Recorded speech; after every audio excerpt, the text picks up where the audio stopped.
آج میں آپ کو قومی اسمبلی کا ایک ایسا بیان دکھانے جا رہا ہوں جس نے سب کو حیران کر دیا۔ مولانا فضل الرحمان نے سب کے سامنے کہا کہ عمران خان کو یہودی ایجنٹ کہنا ان کے لیے باعث شرمندگی ہے۔ انہوں نے عوام سے باقاعدہ معافی مانگی اور اپنے الفاظ پر افسوس کا اظہار کیا۔ یہ جانتے ہیں اس ویڈیو میں۔ ایسا مجھے محسوس ہو رہا ہے کہ آپ کچھ دباؤ میں ہیں اور نارمل موڈ میں نہیں ہیں، تو اس ایوان کی کارروائی میں آپ کے موڈ کا بھی بڑا رول ہوتا ہے۔ کچھ تھوڑا سا اپنے آپ کو نارملائز بھی کیا جائے، نیوٹرلائز بھی کر لیں اپنے آپ کو، تو پھر انشاءاللہ ہم اپنی بات بڑی اچھی طریقے سے ڈیلیور کر سکیں گے۔ مولانا صاحب، یہ وہ کرسی ہے جہاں نہ حکومت خوش ہوتی نہ اپوزیشن خوش ہوتی، تو یہ سب سے مشکل کرسی ہے، اور دباؤ میں تو میں ہر وقت ہی رہتا ہوں کہ ان کو بھی بچانا ہے، ان کو بھی بچانا ہے، ان کو بھی موقع دینا ہے، ان کو بھی موقع دینا ہے، مگر میں اس دباؤ میں نہیں آتا جو زبردستی کرانے کے لیے یہاں کھڑ کے لیا جاتا ہے۔ میں نے کہا تھا تشریف رکھیں۔ جی شکریہ۔ بات زبردستی کی نہیں ہے، ایک رکن ایوان کی حیثیت سے گفتگو کا اور اپنی بات کرنے کے حق کی ہے، سو وہ ہمارا حق ہے۔ قانون سازی ہوئی اور اس قانون سازی پر، اسی فلور پر ہم اپنے تحفظات کا اظہار کر چکے ہیں۔ ہم نے اس قانون سازی کو قرآن و سنت کے منافی اور آئین کے منافی تصور کیا ہے، اور اگر ہم نے آپ سے یہ کہا ہے کہ اسلامی نظریاتی کونسل موجود ہے جہاں شریعت انوالو ہو، وہاں کم از کم یہ چیزیں وہاں بھیج دی جائیں تاکہ وہاں سے واضح طور پر رائے آ جائے کہ علماء کرام کیا کہتے ہیں، مذہبی لوگ کیا کہتے ہیں۔ اس میں آئینی ماہرین بھی ہیں، قانونی ماہرین بھی ہیں، تمام مکاتب فکر کی نمائندگی ہے، لیکن اس طرح آپ نظر انداز کر کے، اور پھر قانون کے پیچھے لکھا ہوتا ہے کہ ہم اقوام متحدہ، کبھی FATF، کبھی IMF اور ان کے منشور اور فلاں کے تقاضوں کے مطابق قانون سازی کر رہے ہیں۔ ہم نے تو اس آئین کا حلف اٹھایا ہے، ہم نے تو اقوام متحدہ کے منشور کا حلف نہیں اٹھایا۔ تو اس حوالے سے یا تو لفظ اسلامی جمہوریہ سے اسلامی کاٹ دیں، تو پھر جمہوریہ کہتے رہیں، اور ایک سیکولر نظام ہے، سیکولر ملک ہے، اس میں قرآن و حدیث کی کوئی حیثیت نہیں ہے۔ جو شخص جیسے چاہے قانون سازی کرے، کس کی پیروی ہو رہی ہے، کس ایجنڈے کی پیروی ہو رہی ہے، اس پر میں اپنے شدید احتجاج اس ایوان کے فلور پر نوٹ کرا رہا ہوں، اور یہ بات واضح کر دینا چاہتا ہوں کہ ہم ایسے قانون ملک پہ چلنے نہیں دیں گے۔ آپ نے جس طرح کے آئینی قوانین بنائے ہیں، جس طرح کے آئینی قوانین میں آپ نے ترمیم کی ہے، میں اعلان کرتا ہوں کہ میں سرعام اس کی خلاف ورزی کروں گا، اور 15 سال اور 16 سال اور 12 سال اور 10 سال کے جوانوں کی شادیاں کراؤں گا اور ان میں خود بیٹھوں گا۔ آپ بتائیں گے کہ پھر آپ کس طرح میرا مقابلہ کرتے ہیں۔ میں آپ کے قانون کو چیلنج کرتا ہوں، میں آپ کی قانون سازی کو چیلنج کرتا ہوں، میں آپ کی ذہنیت کو چیلنج کرتا ہوں۔ یہ کیا طریقہ ہے ہمارے ملک میں مسلمان کہلانے والے؟ یہاں پر آپ کے نائب وزیر اعظم اور وزیر خارجہ نے فلور پر میری گفتگو کے جواب میں فرمایا کہ ہم بھی تو اللہ اور رسول کو ماننے والے ہیں، اگر آپ کی نظر میں یہ اس کے خلاف ہے تو آپ ترامیم دیں۔ میں نے ان سے فون پر بات کی اور میں نے کہا کہ آپ نے فوری طور پر مجھے جواب دیا ہے، ذرا اپنے ماحول سے مشورہ کر کے آپ نمائندگی لے لیں، مینڈیٹ لے کر پھر آپ بتائیں، ہم ایک کمیٹی بنا کر آپ کے ساتھ بات کرنے کو تیار ہیں۔ انہوں نے کہا ٹھیک ہے۔ اس کے بعد کوئی سوال جواب نہیں ہے۔ یہ ڈنگ ٹپاؤ والی سیاست جو ہے یہ شاید مناسب نہیں ہے۔ پاکستان اس طرح کیسے چلے گا؟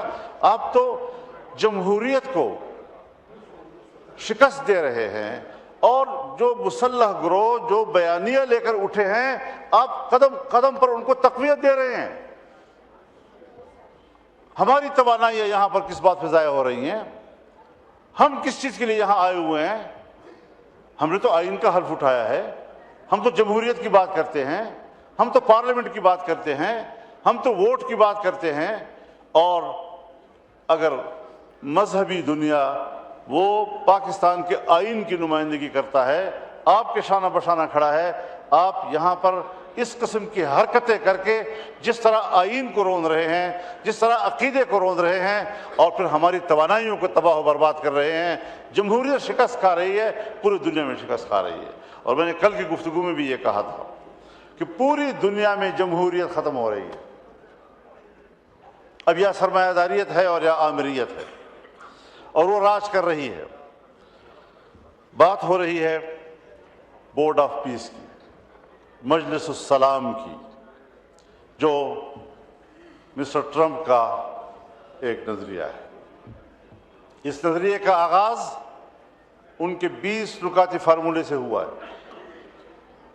20 نکاتی فارمولہ امن کے لیے یہاں پر آپ کے وزیر خارجہ نے بیان دیا اس ہاؤس میں کہ اس پہ تبدیلی آئی ہے اور ہمیں بتائے بغیر تبدیلیاں لائی گئی ہیں۔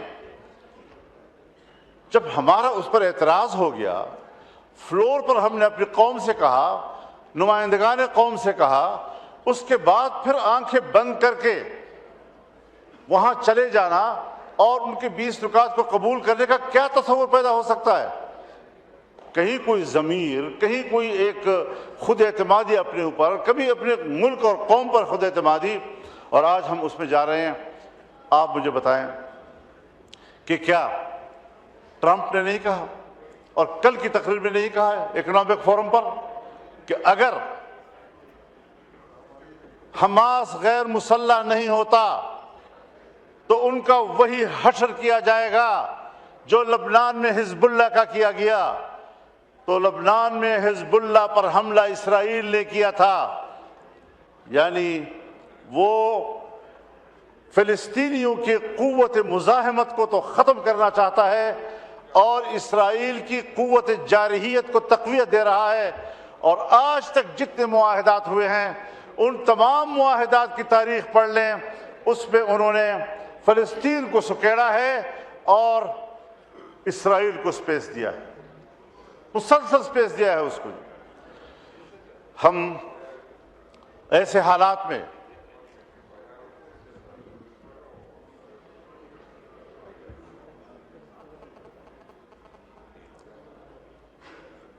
میں آپ سے مخاطب ہوں جناب، میری کوشش یہ ہوتی ہے کہ میں اسپیکر صاحب کو خطاب کروں اور رولز بھی یہی ہے۔ تو بنیادی بات یہ ہے کہ جہاں دھمکیاں ہیں، اگر ایسا کیا گیا تو میں ایسا کر دوں گا، ان کی ایسی تیسی پھیر دوں گا، تباہ و برباد کر دوں گا، کیا یہ صلح کی آغاز ہے؟ دنیا میں امن قائم کرنا، غزہ میں امن قائم کرنا، فلسطین میں امن قائم کرنا۔ افغانستان آئے امن کے لیے آ رہے، 20 سال تک اینٹ سے اینٹ بجا دی اس کی۔ عراق میں آئے امن قائم کرنے کے لیے آئے ہیں، عراق کی اینٹ سے اینٹ بجا دیا آپ نے۔ لیبیا میں آئے ہم امن کے لیے آئے ہیں، لیبیا کو تباہ و برباد کر دیا، منقسم کر دیا، آج وہاں کوئی نظام موجود نہیں ہے۔ اسلامی دنیا کو اس وقت اس سے ٹارگٹ بنایا ہوا ہے، اور اگر یہ اسرائیل لبنان سے ہوتا ہوا، شام سے ہوتا ہوا، اب ایران پر بھی حملہ ہوگا تو اس کے بعد اسرائیل تفتان پر آپ کے سرحد پہ کھڑا ہو جائے گا۔ کبھی سوچا ہے ہم نے، کبھی اس ایوان نے سوچا ہے کہ یہ پیش رفت کہاں ہو رہی ہے؟ یہ پیش رفت آپ کی سرحدات کی طرف ہو رہی ہے، پاکستان کی سرحدات کی طرف ہو رہی ہے۔ اور میں یاد دلانا چاہتا ہوں، ایک بار پھر اس ایوان کو یاد دلانا چاہتا ہوں کہ جب اسرائیل وجود میں آیا تو اس کے پہلے صدر نے جو پہلا خارجہ پالیسی سٹیٹمنٹ دیا، اس پہ اس نے کہا کہ ہماری خارجہ پالیسی کی اساس ایک نوزائیدہ اسلامی ملک کا خاتمہ ہوگا۔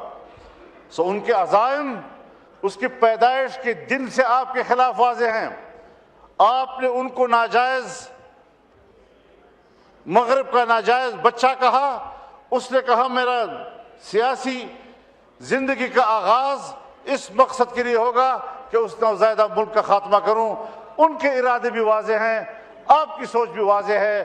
اس کے بعد ہم آنکھیں بند کر کے دوڑ جاتے ہیں اور سیاسی قوت ہو ایک ہی جگہ پر دوڑ رہے ہوتے ہیں تاکہ ہم کسی طریقے سے اس بت کو راضی کر سکیں۔ اللہ کے مقابلے میں آج تم ایک ٹرمپ بت کو راضی کرنے کے میں لگے ہوئے ہو، اس سے بڑا شرک اور نہیں ہو سکتا۔ پاکستان کو اگر بچائے گا تو اللہ کی ذات بچائے گا، اگر پاکستان کو بچائے گا